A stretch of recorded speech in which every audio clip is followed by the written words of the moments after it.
Mali sa akin na iniwan mo ako.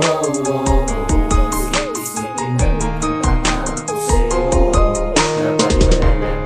Para bang ako'y nasisiraan na ng ulo.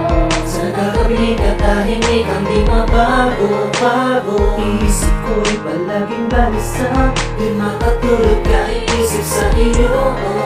Di ko matanggap ang bawat salita mo.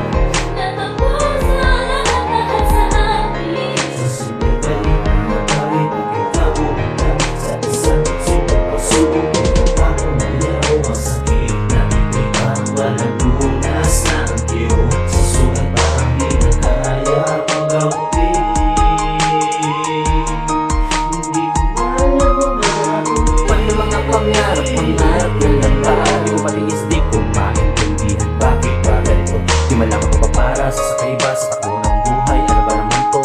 Tanungin ko kung puso mo sa akin kusang lumayo, hindi ko sadya. Ano pa bang aking magagawa? Paano ay di mabilang kung ilang beses ang pumata? Habang iniisip ka, saksi ang langit at ang bulaklak sa paligid habang tayo ay magkahawak ng kamay. Palagay ka sa akin at bawat yakap ko'y sumasabay ang iyong ngiti. Nais ko sanang mabalik ka muli. Isip ka Sa bawat sandali na makapiling at muling mayakap, makita muli ang ngiti mo. Hindi lang naman ikaw lang ang nasaktan, ikaw pa rin naman siya. Nilalaman na aking puso na nasaktan. So walang ako ng kwentang dahilan. Sa'yo di pa rin sapat, di naman kita dinaya sa pag-ibig kong tapat. Sana'y lagi mong isipin, tanging hangarin ko'y mali ka lang ang puso ko, ang buhay ko. Masasabi kong mahal pa rin kita. Pagdamag pinakatulog, talaga namang nakakabago. Di ko matiis sumalis ng bahay, ninanais kong sa anak mapakalunod na lang. Kaysa sa mabuwang na paulit-ulit na sinasabi sa isipan na mahal kita, pero kasalanan di mo naalala kasi kahit na nabagi, bakit ka pumunta sa isang simpleng pagsubok? Doon ka pa umayaw, ang sakit na ito'y parang walang lunas na ang iyo. Sa sugat parang di na kaya pang gamutin.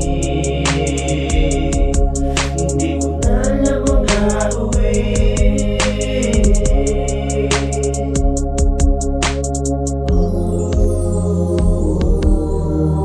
Nag-aantay, nag-aabang lang. Ano bang mali sa akin at iniwan mo ako?